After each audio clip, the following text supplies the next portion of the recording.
Break के बाद स्वागत है आपका। आप देख रहे हैं हल्का हलचल। इस बुलेटिन में हम आपको ले चलते हैं आपके हल्के में, जहां पर हम बताते हैं क्या कुछ खास आज रहने वाला है। तो हमारे साथ हमारे सहयोगी जुड़ चुके हैं, रमेश ढाका हमारे साथ जुड़े हैं और साथ ही साथ जगदीश प्रजापति भी कालावाली से। रमेश, आपके पास में सबसे पहले चलूंगी, किस तरीके से क्या कुछ खास रहने वाला है आज हल्के में? रमेश।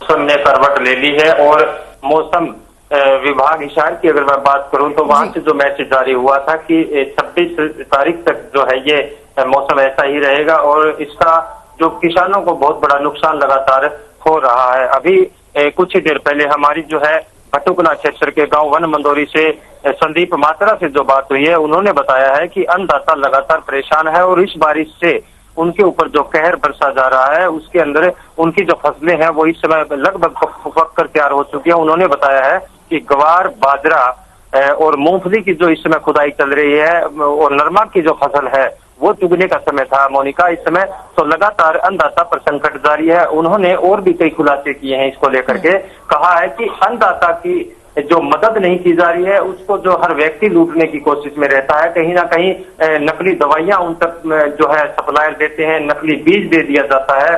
तो लगातार कुदरत का कहर भी अन्नदाता के ऊपर लगातार जारी है बारिश को लेकर मोनिका जी। चलिए रमेश, आऊंगे आपके पास। जगदीश प्रजापति भी लगातार जुड़े हुए हैं। जगदीश, किस तरीके से आज का क्या कुछ शेड्यूल रहने वाला है, क्या कुछ खास आज कालावाली में? मोनिका, अगर सबसे पहले बात करें मौसम की तो मौसम में कल शाम से अगर बात करें आज सुबह से लेकर जो बारिश है बूंदाबांदी है शुरू हो चुकी है, उसको लेकर किसानों की जो समस्या है बढ़ती नजर आ रही है। क्योंकि नरमा की जो फसल की चुवाई थी उसको लेकर काफी नरमा की फसल है वो प्रभावित हो रही है। अगर गवार की बात की जाए तो गवार की फसल भी काफी प्रभावित हो रही है। वही अगर राजनीतिक हलचल की बात करें तो राजनीतिक हलचल में सामान्य रहेगी। चौधरी रणजीत सिंह जो सिरसा में अभी कार्यकर्ताओं से मिलेंगे, उसके बाद रवाना होंगे। अगर बात करें रानिया हल्का के किसानों, रानिया हल्का के लोगों की उनकी एक मांग थी कि रानिया को लेकर धरने पर बैठे थे। उसको जो धरना है कल देर शाम को चौधरी रणजीत सिंह चौटाला ने उठवा दिया है कि वो उन्होंने आश्वासन दिया है कि वह मुख्यमंत्री से बात करके जल्द ही रानिया को उपमंडल बनाने का जो काम किया जाएगा। वहीं अगर बात की जाए डब्बावली के किसानों की, डब्बावली किसानों की ओर से धरना है लगातार जो है जारी है। उनका कहना है कि चौटाला गांव से जो नहर निकलने वाली है उस नहर से उनकी फसलों का जो पानी है वो चौटाला गांव को चला जाएगा। उसको लेकर नहर के विरोध में किसानों का धरना है जारी है। वहीं अगर आड़तियों की बात की जाए तो आड़तियों की ओर से ही प्रणाली को लेकर जो धरना है लगातार चल रहा है।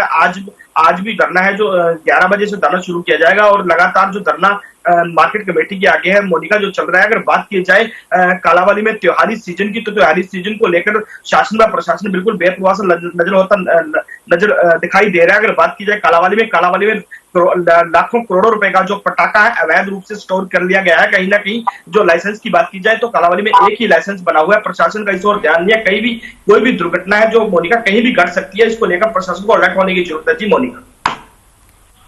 बिल्कुल, तो मौसम की मार जो है वो लोगों पर देखी जा रही है साफ तौर पर।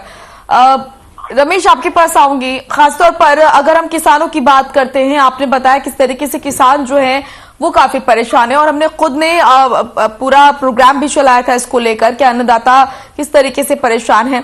तो क्या सरकार की तरफ से उन्हें जो आश्वासन दिया जा रहा है उससे संतुष्ट हैं किसान? क्योंकि कई ऐसे किसान हैं जिनकी जो खड़ी फसल है वो बर्बाद हो गई है और कई ऐसे किसान हैं जिन्हें मुआवजा नहीं मिला है, मंडियों में उनका जो अनाज रखा वो सड़ गया है।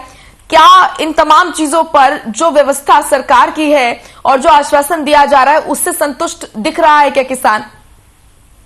देखिए मोनिका, बताना चाहूंगा अभी तक हमारे राजनेताओं को, हमारे देश के मंत्री लोगों को शायद ये बात समझ में ना आई हो। आज अपने इस लाइव प्रोग्राम के माध्यम से क्लियर कर दूं, एक उदाहरण लेके मैं आया हूँ आज जनता के लिए।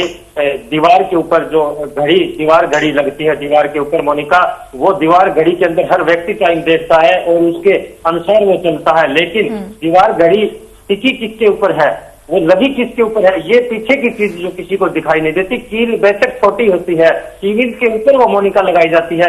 ठीक यही स्थिति है हमारे देश के अन्नदाता की। अन्नदाता के ऊपर हमारा देश पूरा का पूरा टिका हुआ है, लेकिन इन लोगों को शायद ये पता नहीं है कि केयर टेक जो करनी चाहिए, जेड सिक्योरिटी जहां मंत्री लोगों को मिलती है, बड़ी बड़ी खर्चे इनके ऊपर, करोड़ों रुपए का बजट इनके खुद के ऊपर जो खर्च कर लेते हैं, ऐसे बजट और ऐसा खर्च अन्नदाता के ऊपर करना होगा मोनिका, ताकि आने वाले समय के अंदर एक और बड़ा खुलासा मैं आज करना चाहूंगा अपने इस प्रोग्राम के अंदर कि हमारे जो देश के अंदर है, जो हर घर के अंदर जो आटा पहुंचता है, बड़े बड़े कोठियों के अंदर, बंगलों के अंदर, उन लोगों को ये पता नहीं है ये आटा जो है, ये गेहूं का आटा है, उनको पिसा पिसा पैकेटों के अंदर बंद मिलता है मोनिका। ये आटा कहाँ से है उन लोगों को यहाँ तक नहीं पता है। ये गेहूं चीज क्या होती है। बहुत से तबका ऐसा है जो बड़े बड़े शहरों में रहते हैं, मुंबई जैसे शहरों में एक्टर, हीरोइन वगैरह वगैरह, दिल्ली है, बेंगलोर है, बड़े बड़े जो है, इनके अंदर मैं बताना चाहूंगा उनको नहीं पता है कि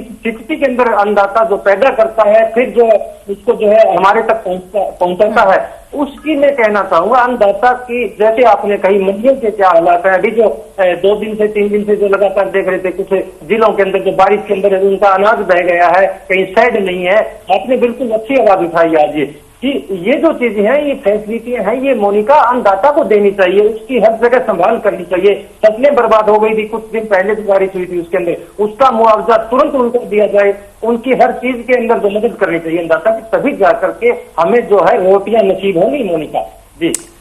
बिल्कुल सही कहा आपने रमेश। कलावाली से लगातार हमारे साथ हमारे सहयोगी बने हुए हैं। जिस तरीके से तमाम चीजें नजर आ रही हैं, हर साल इस तरह की तस्वीर, इस तरह की स्थिति का सामना किसानों को करना पड़ता है। क्या हम ये माने कि जानबूझकर अनदेखी की जाती है या फिर जो किसान वर्ग है उसको हल्के में लिया जाता है? मोनिका, बिल्कुल अगर बात की जाए तो किसानों की जो जानबूझकर अनदेखी है, तो हम कहेंगे की जाती है। कहीं ना कहीं किसानों का हर साल समस्या जो है आती है, कहीं ना कहीं शेल्टर नहीं है, कहीं पानी की व्यवस्था नहीं है, कहीं शौचालय की व्यवस्था नहीं है, कहीं उसके फसल का भाव है जो सही तरीके से उसको नहीं दिया जाता। कहीं ना कहीं किसानों की जो अनदेखी बार बार जो की जाती है, अगर सरकार व अधिकारी अगर चाहे तो इन कमियों को जो है पूरा चंद दिनों में किया जाता है। अगर बात की जाए अन्नदाता की, तो अन्नदाता की अनदेखी जानबूझकर की जा रही है। कहीं ना कहीं भ्रष्टाचार की नींव के चलते भी अन्नदाताओं को जो है परेशानियों का सामना करना पड़ता है। कल इसका उदाहरण ताजा है जो ग्राम डब्बावाड़ी के हल्का के ग्राम मांगियाना में मिला है। वहां पर कुछ लोगों की फसल को जो है जीरी की फसल थी, उसको नरमा दिखा दिया गया है। गिरदावरी में कहीं नरमा था तो वहीं गवार दिखाकर कहीं ना कहीं जो खरीद का कपड़ेबाजी का घोटाला है वो सामने आया है। उसको लेकर के मांगियाना की पंचायत गांव के लोग इकट्ठे हुए और उन्होंने उपायुक्त महोदय से मांग की है कि इस गिरदावरी की जांच की जाए, क्योंकि वहां पर एक बात खुलकर सामने आई कि लोगों के आरोप थे कि 25 से 30 हजार रुपए जो प्रति एकड़ किला की जो है रिश्वत उनसे मांगी जा रही थी। इसको लेकर कहीं ना कहीं कुछ गिरदावरियां इस तरह से सेट करके उनको उनकी जो फसल की जो ई प्रणाली के माध्यम से जो उनका फसल बेचनी थी, उसको कहीं ना कहीं गड़बड़ जाला जो किया गया है, उसको लेकर अन्नदाता काफी परेशान नजर आ रहे हैं। जी मोनिका। बिल्कुल रमेश, जिस तरीके से बारिश से सिर्फ किसान वर्ग ही नहीं, तमाम जो लोग हैं वो प्रभावित हुए हैं। आम जनता की अगर बात करें, खासकर हरियाणा में जल निकासी की व्यवस्था हम देखते हैं कि नहीं है, खासकर ग्रामीण इलाकों में जल भराव से जो है लोगों का जीना दुश्वार हो जाता है। कहें कि जनजीवन अस्त व्यस्त पूरी तरीके से होता हुआ नजर आता है। क्या इसी तरीके की तस्वीरें देखने को मिल रही है क्या फतेहाबाद में, या फिर इस बार कोई व्यवस्था की गई शासन प्रशासन की तरफ से मानसून से पहले? बिल्कुल मोनिका, बताना चाहूंगा पीछे की अगर बात की जाए तो जो है महीने भर पीछे कितनी बारिश हुई थी, ऐसे ही सिस्टम सारा डामाडोल हो जाता है जब भी बारिश आती है। चाहे गांव की बात कर ली जाए, चाहे शहरों की बात कर ली जाए, हर साल ये आश्वासन दिया जाता है कि अब की बार इसको ऐसी दिक्कतें नहीं आएंगी, लेकिन कहीं ना कहीं जल निकासी की जो आपने बात की है वो बिल्कुल बड़ी समस्या है। अभी हम जो है ग्रामीण क्षेत्र से ही जो है निकल के आए हैं कुछ देर पहले। गांव के अंदर गलियों के अंदर पानी लबालब भर चुका है। स्कूली बच्चे हैं उनको परेशानी है क्योंकि स्कूल के गेट के आगे पूरा जो है एक नदी का रूप जो है गलियां ले लेती हैं। तो पानी की समस्याएं जो है हर गांव के अंदर पंचायतों को ग्रांट आती है, सरकार बजट ऊपर से भेजती है, लेकिन धरातल पे ग्राउंड जीरो की अगर मैं बात करूं तो मोनिका वहां पर कुछ नहीं लग पाता। वहां पर कागजी कार्रवाई वहां पर जरूर होती है, एक नाम मात्र कुछ फॉर्मेलिटियां पूरी कर दी जाती है। एक गांव के अंदर अगर एक बार निकासी का प्रबंध ढंग से हो जाए, अच्छी व्यवस्था वहां पर कर दी जाए, तो मोनिका उस गांव के अंदर पानी की समस्या कभी भी नहीं आ सकती। लेकिन ये एक बहुत बड़ी समस्या जो आपने बात की है कि पानी की समस्या हर गांव के अंदर, डेंगू का ऊपर से जो प्रकोप बढ़ा हुआ है इस समय, उसको लेकर के गंदगी, साफ सफाई, ये सारी दिक्कतें बिल्कुल बहुत बड़ी परेशानी गांव और शहरों में बनी हुई है इस समय मोनिका। बिल्कुल, बहुत बहुत शुक्रिया आप दोनों का, रमेश आपका भी, जगदीश आपका भी। बहुत महत्वपूर्ण जानकारी आपने दी और हल्के के लोग जाहिर सी बात है इससे सचेत भी हुए होंगे। चलिए फिलहाल इस बुलेटिन में इतना ही। नमस्कार।